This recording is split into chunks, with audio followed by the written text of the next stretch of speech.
de vous retrouver aujourd'hui pour une énième vidéo produit terminé. J'ai encore une fois pas mal de choses à vous présenter. Il y a des produits super bien et inversement il y a des gros flops. Donc je me dis, bah voilà, c'est toujours utile de pouvoir peut-être vous faire économiser un petit peu d'argent en évitant d'acheter certains produits que j'ai testés et qui sont vraiment pas top. On commence déjà par un produit excellent. Si je fais une vidéo best-of 2018, il sera certainement en tête de cette vidéo.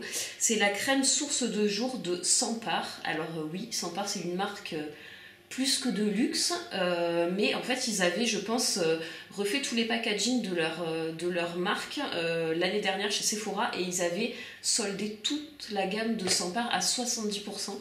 Donc ça devenait des produits tout à fait abordables. Après c'est clair que plein tarif, j'aurais jamais acheté. Donc c'est une crème de jour hydratante classique. Elle était hyper agréable à utiliser, effectivement. Je comprends le prix de la crème. J'ai rarement testé une crème de jour aussi agréable, notamment pour les peaux sèches. Après, est-ce que je la rachèterai? Peut-être dans 10 ans quand ils referont encore leur packaging, parce que sinon bon, c'est totalement inabordable. Un petit peu moins cher, mais quand même pas donné. Pareil, c'était une crème que j'avais eue pendant les soldes chez Sephora. C'est une crème d'Estée Lauder qui s'appelle, alors je sais pas comment dire, Genuine Glow, quelque chose comme ça. C'est une crème, enfin c'est un baume hydratant perfecteur de teint. Moi ce que j'ai adoré sur cette crème, c'est que elle avait un côté, alors je sais pas s'il y en a dedans parce que là il n'y a pas les ingrédients, mais elle avait un côté très légèrement siliconé. Alors est-ce qu'il y a des silicones dedans, j'en sais rien, mais en tout cas ça avait un effet lissant, presque à la limite d'une base de maquillage. Donc c'est pour ça qu'elle s'appelle, je pense, perfecteur de teint. Donc c'est ce que j'ai énormément aimé. Après, si vous n'aimez pas les produits siliconés, je pense qu'il y avait des silicones à l'intérieur. Très clairement, en dehors d'une question de prix, c'est une crème que j'aurais très envie de racheter parce que je l'ai vraiment trouvée excellente. Autre crème que j'ai testée, je vois que c'est hyper blanc, je ne sais pas si vous allez voir. C'est une crème des laboratoires Noreva. Donc ça, on est presque dans les soins presque pharmaceutiques.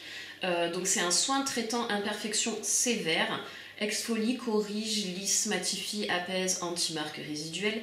Donc c'est la gamme Exfoliac. Donc ça c'est le Global 6.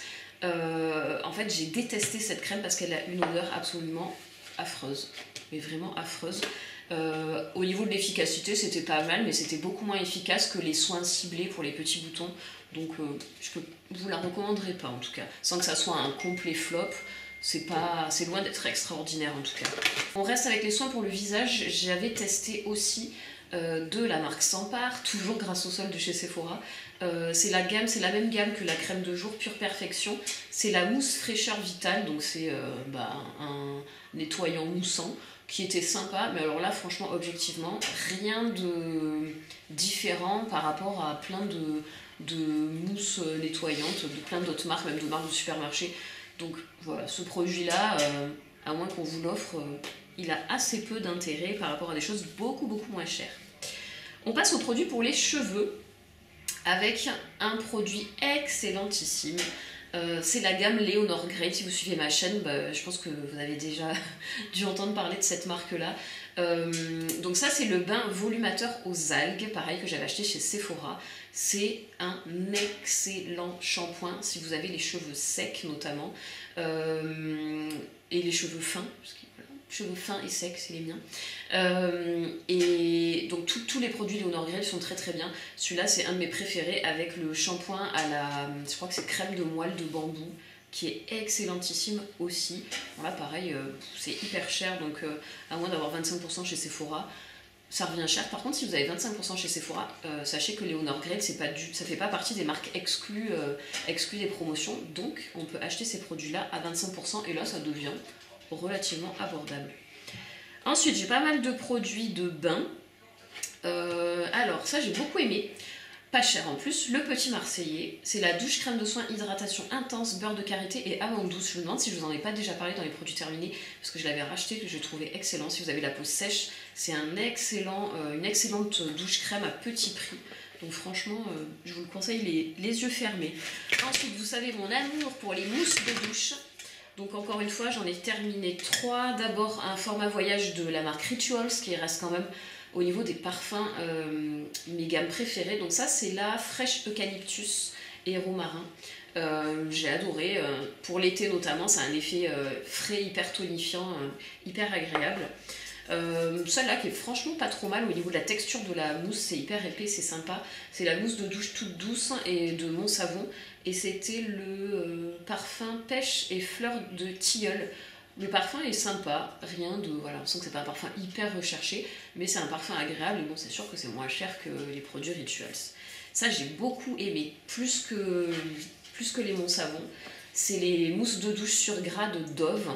Et donc ma préférée, c'est celle à l'huile d'argan. Je trouve qu'elle a un parfum hyper agréable, qui hydrate bien la peau. Franchement, voilà. Si j'ai une mousse de douche à vous recommander en supermarché, ça serait vraiment celle-là. J'ai également terminé encore une petite crème lavante pour les mains qui vient tout droit de chez Action. Vous reconnaissez les packaging, peut-être que vous en avez déjà acheté. Moi j'adore acheter ces crèmes lavantes chez Action parce que voilà, c'est décoratif, je trouve, dans la salle de bain. Ils font toujours des super jolis packaging. Le parfum a rien d'extraordinaire, il est plutôt sympa. Celui-là c'était donc dans la gamme Hand Soap, c'était le parfum Happy. Il est sympa, voilà, rien de plus, mais c'est surtout franchement pour le packaging que je l'avais acheté. De la gamme Head & Shoulders, qui font partie de mes shampoings préférés de supermarché, j'ai terminé le shampoing sensitif qui est à l'aloe vera.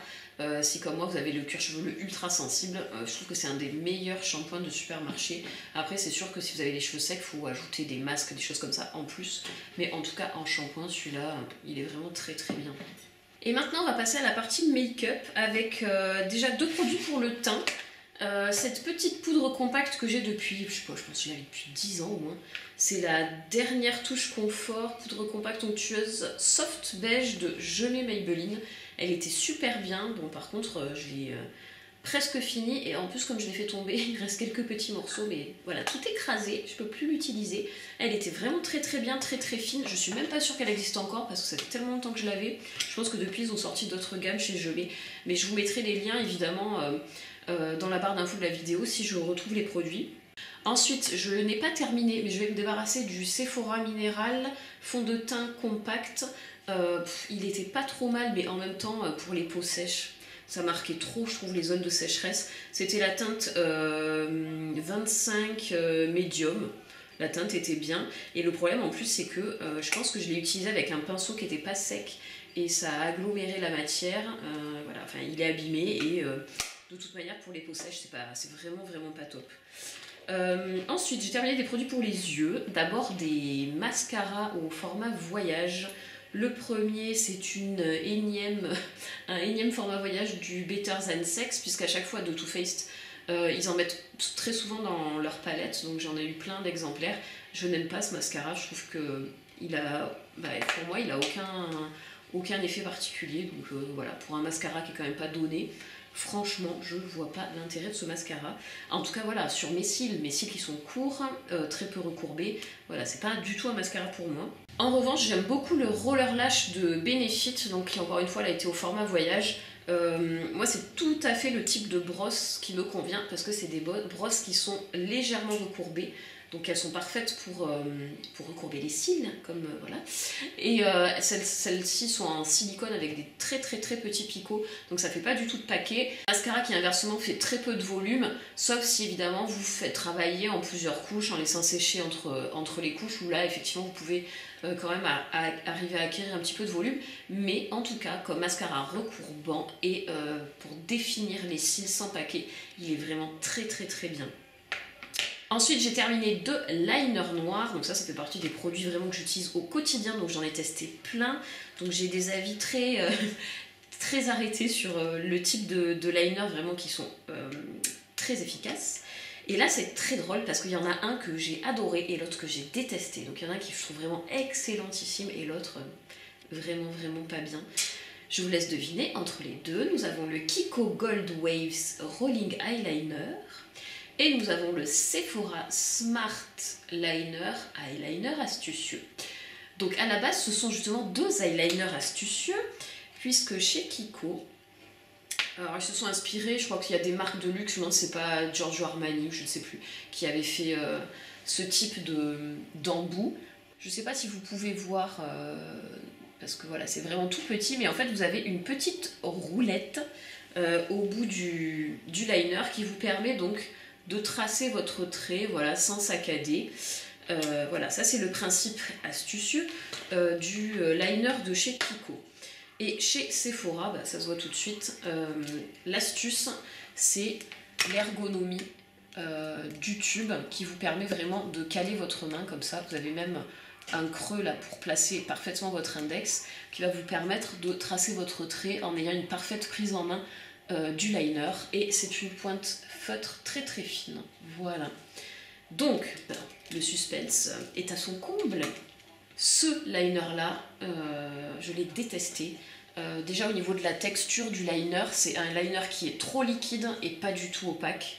Et en plus comment dire, le mélange, alors je sais pas, entre l'huile, le pigment, j'en sais rien, si vous n'avez pas bien agité avant de l'utiliser, du coup il a l'air hyper transparent, enfin voilà, c'est un peu la cata.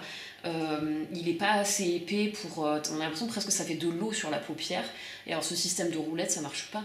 Ça ne marche absolument pas, vraiment c'est pas du tout pratique. Alors voilà, si vous avez des années d'expérience en pose de liner, vous allez arriver à tracer un trait, mais de toute manière ça sera pas opaque, ça sera pas assez épais, donc il faut repasser plein de fois parce que la roulette elle est tellement fine que bah, franchement non, non. C'était une bonne idée hein, d'essayer d'innover, mais c'est raté, c'est raté.